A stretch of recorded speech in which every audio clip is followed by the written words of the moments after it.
Justicia quitta l'armoire enchantée de Dame Sagesse. Dingo l'attendait tranquillement. Lorsqu'il l'aperçut, il ne put s'empêcher de lui avouer qu'il la trouvait très jolie. « Tu n'as jamais croisé maman, à Britannia ?» s'étonna la jeune fille. « Non, » répliqua-t-il. « Elle le sait que tu es ici ?»« Oui. »« Et ta copine, que va-t-elle penser si elle te voit me faire la cour ?»« Rien du tout. Elle n'est pas jalouse. Et puis, on se fait confiance, » affirma-t-il.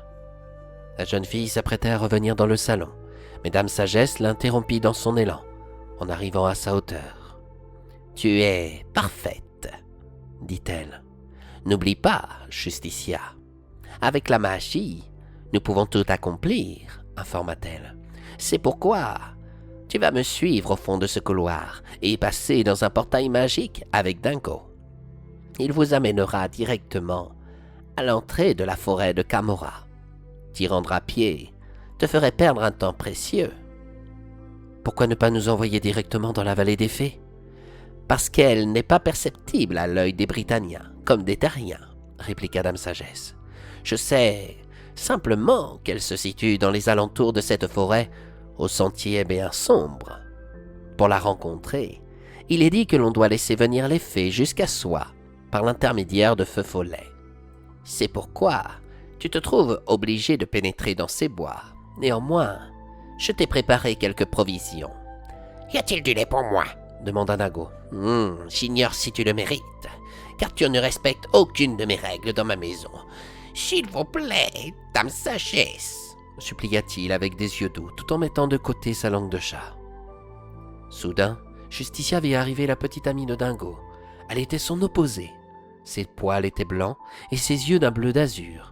Elle effectua un gros câlin à son amoureux qui le mit mal à l'aise en public. Justicia ignorait encore son prénom, mais elle adorait le petit collier rose qu'elle portait autour de son cou. « Tu m'étouffes » lâcha Dingo. « Tu vas me manquer. Toi aussi, ma chérie. » La jeune fille trouva cette scène trop adorable. Toutefois, le comportement de cette petite chatte la surprit. À son égard, son regard fut froid.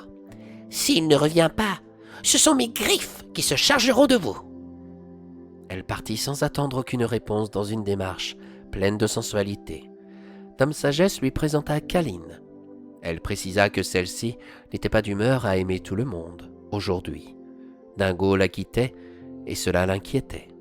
« Tu peux encore me lécher ici » ajouta Dingo à l'égard de Justicia. « C'est bien tenté, mais les griffes de ta chérie me font moins peur que cet homme qui détient ma mère.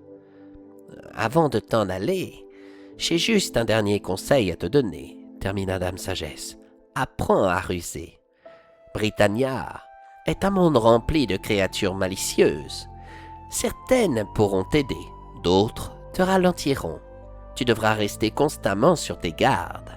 Et si tu souhaites vaincre ce sorcier, tu devras utiliser la magie. » « Comment ?»« Durant ta route, observe tout ce qui se passe autour de toi. Je pense que tu pourras apprendre certains sortilèges qui nuiront à son existence.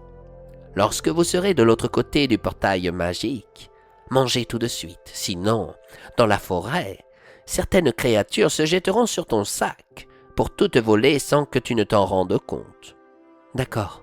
Qu'est-ce que je peux croiser dans la forêt de Camorra ?»« Tu peux rencontrer des centaures, des dames blanches, des corrigans, des loups et des amazones. »« Des amazones ?» répéta Justicia. « Oui, pourquoi ?» demanda Dame Sagesse. « C'est trop cool !» se permit-elle d'avouer. « Pas tant que ça. Ces femmes sont de véritables guerrières, » informa Dame Sagesse. « Tu as l'avantage d'être une jeune fille et de vouloir te battre pour sauver ta maman et Britannia. Peut-être que l'une d'entre elles voudra t'aider. Mais surtout, ne refuse pas son soutien. Elles peuvent être d'une grande utilité pour te protéger et te permettre d'avancer plus vite. » « Si je dois me chaltiner une Amazone durant toute la mission, je suis déjà mort » avoua Dingo. « Elles ne sont pas méchantes, au contraire. Elles peuvent nous aider, » répliqua Justicia. « Tu oublies que je suis un mâle. J'ai des chachouettes à entretenir. »« Dans quel but ? Tu envisages de fonder une famille ?» rétorqua-t-elle. Afin de ne pas perdre plus de temps, Dame Sagesse l'emmena au fond de son couloir. Avec une baguette, elle déclara une formule incompréhensible à l'ouïe de Justicia. Un portail de couleur blanche s'ouvrit. La jeune fille ne se posa pas plus de questions et fila dans celui-ci. En quelques secondes, elle se trouva à l'entrée de la forêt de Camorra. Cette magie la surprenait de plus en plus. Avec son utilisation, on pouvait se rendre en un clin d'œil où on le souhaitait. À quoi pouvaient servir les dragons dans ce cas? Est-ce que Dame Sagesse lui avait dit toute la vérité? Et puis, n'aurait-il pas été plus sage de lui apprendre ce tour pour se rendre directement là où l'on retenait sa mère? Justicia comprit qu'elle devra certainement apprendre beaucoup de choses avant d'en arriver à ce stade. En aura-t-elle le temps? En regardant autour d'elle, elle vit de la campagne et des collines à perte de vue. Il n'y avait pas de voiture ni de chemin goudronné. Les poteaux électriques n'existaient pas non plus. Derrière les collines, elle ignorait que se situait un village de sabotiers qui s'appelait Camorra. Là-bas, on pouvait y croiser des centaures. Dans ce bourg, il n'y avait que des hommes. Leurs femmes, c'étaient les Amazones qui vivaient dans la forêt de Camorra. Elle venait les voir 3 jours de suite par an dans un objectif simple, tomber enceinte. En regardant dans le ciel, Justicia vit d'étranges oiseaux. En réalité, c'étaient des dragons qui permettaient à certains Britanniens de voyager d'une contrée à l'autre. Quoique. Devant elle, il y avait la forêt de Camorra. Dans son monde, elle s'était rendue dans celle-ci. On l'appelait la forêt de Camor. Mais ses entrailles ne pouvaient pas se comparer à ce qu'elle voyait maintenant. La forêt de Camorra paraissait beaucoup plus sombre, mystérieuse, dangereuse. Raison de plus pour rester sur ses gardes. « Je crois que nous pouvons manger », proposa la jeune fille. « Elle a oublié mon lait !» s'exclama Dingo. « Tu crois ?» ?»« Je ne l'ai pas vue aller en carquet. » En fouillant son sac, Justicia trouva une portion de lait, exclusivement réservée à Dingo. Trop content, celui-ci se jeta dessus pour ne pas laisser la moindre goutte. Quant à elle, Dame Sagesse lui avait préparé une portion de piémontaise, une cuisse de poulet, une crème dessert accompagnée d'une bouteille d'eau. Finalement, les repas ne sont pas si différents que ça. Je m'attendais à bien pire. C'est ce que tu sois. Chez ton monde, c'est plus simplifié. Tous vos produits industriels sont très mauvais pour la santé de CAC. T'es rien. Ne traînons pas en tout cas. J'imagine qu'il doit être plus de midi quand on regarde le soleil, dit la jeune fille en ignorant sa remarque. Il n'y a pas de temps à Britannia, on te l'a déjà dit. Ah oui, c'est vrai. Et comment se fait-il que ma mère ne m'en ait jamais parlé? Et quels moyens utilise-t-elle pour être à la fois sur Terre et ici? Ta mère possède des pouvoirs comme la projection astrale. Elle est très puissante, mais sa magie ne l'est pas autant que celle de Ranmore.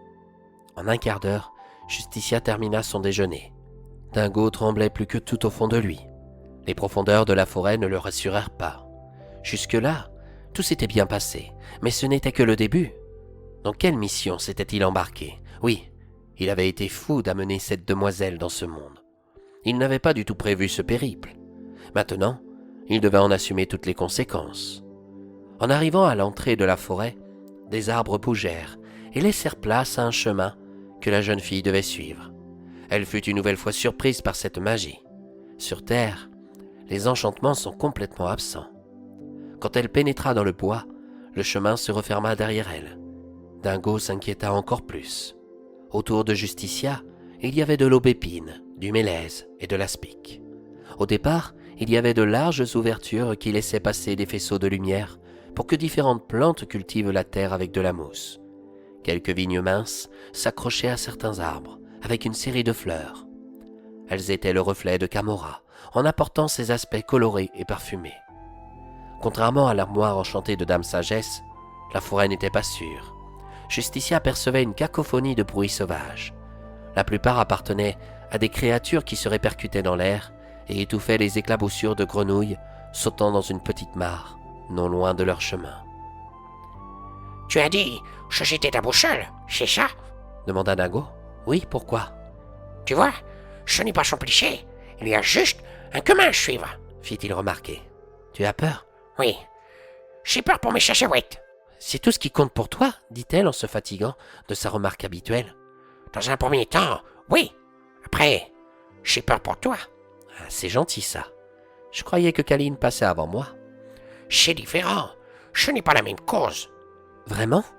Quand on aime une personne profondément, elle doit toujours être notre priorité avant tout. Ce n'est pas le cas pour moi. Pourquoi es-tu venu à Britannia? Il me semble que tu es malade. Tu risques ta vie pour un monde dont il ignore certainement l'existence. Ce n'est pas sérieux. Il n'y a rien d'officiel entre nous. Et contrairement à Kaline, il ne sait même pas que je l'aime. Ça, c'est toi qui le dis.